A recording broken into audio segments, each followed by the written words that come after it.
Hey, it's Jay. Today I'm going to be talking about one of the most fundamental concepts in anatomy and physiology, which is the maintenance of homeostasis.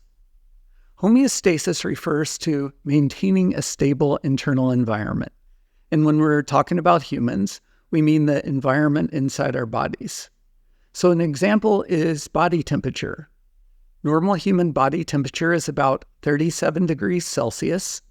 And if temperature deviates too far from that set point, we'll die. So we need to maintain homeostasis to stay alive. And with the exception of the reproductive system, every physiologic system is necessary to maintain homeostasis. Humans maintain homeostasis of a lot of variables. I mentioned body temperature, but we also have to maintain blood carbon dioxide levels and oxygen levels, blood pH and blood sugar, and we have to maintain blood pressure. All of those variables are held in check by a process called negative feedback. Negative feedback means if a variable moves away from a set point in one direction inside our body, the body reacts by initiating the opposite change. Now, we're going to talk about negative feedback in a lot of detail in the next video, but I'll go back to body temperature for an example here.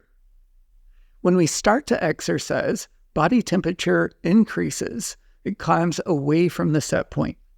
The body reacts by trying to cool itself, and it does that by stimulating sweat glands and increasing blood flow to the skin. So if we move away from the set point in a positive direction, the body implements a change in a negative direction. Similarly, if our bodies start to cool, the body will respond by trying to warm itself, and it does that by shivering. It was said that our set point for body temperature is about 37 degrees, but there's a range of temperatures that are okay.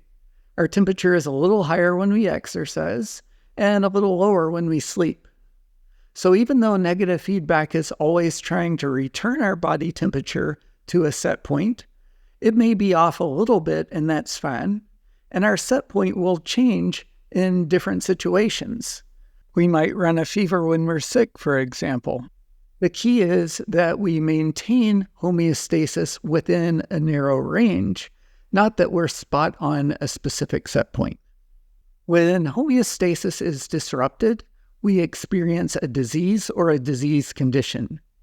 If our bodies get too hot, we experience heat exhaustion or heat stroke. And if our bodies get too cold, we're hypothermic. If we have diabetes mellitus, we've lost our ability to maintain blood sugar within its normal range. Before we pull the plug on this video, I want to talk about a couple of things that homeostasis is not. Homeostasis is not equilibrium. At equilibrium, conditions inside the body are the same as conditions outside the body. So if the environment changes, so do internal conditions. Forgive my crude setup here. I'm kind of flying by the seat of my pants. But room temperature is about 25 degrees Celsius. And I've got a sea turtle. If I take its temperature, well, it's about the same as room temperature. If room temperature cools down, so will the temperature of the sea turtle. And that's okay because this sea turtle is not alive, at least not that I know of. Now, my body temperature is warmer than room temperature. I could stick this in my liver, but that wouldn't make for a great end of the video. But you can see that the temperature is warming up, and it got up to 32 plus degrees Celsius. It would have kept climbing had I taken more time. If room temperature cools down from where it is now, my body temperature will stay in that normal range. And I keep body temperature in the normal range by expending energy. The further away my normal range is from environmental conditions, the more energy I have to expend to maintain homeostasis. If I do get to equilibrium with the environment, I'll be dead. And if I die, my body will reach equilibrium with the environment. Another term that can be confusing when we talk about homeostasis is balance. Using the term isn't necessarily wrong, but it's misleading if we think of it like we do a seesaw. In this system, imagine that the side with the red poker chips is outside the body, and the side with the blue poker chips is inside the body. The system is balanced right now. There aren't necessarily the same number of red chips as blue chips, but the system is balanced.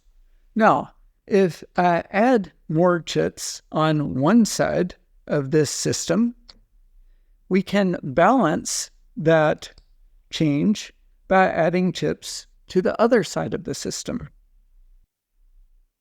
It would be analogous to balancing an increase in temperature outside the body with an increase in temperature inside the body. Now, that's not what happens.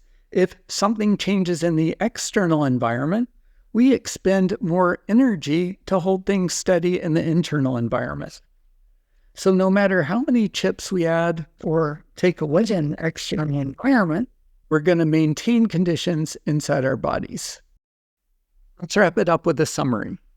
Homeostasis refers to maintaining a stable internal environment, which means maintaining a variable within normal ranges around a set point.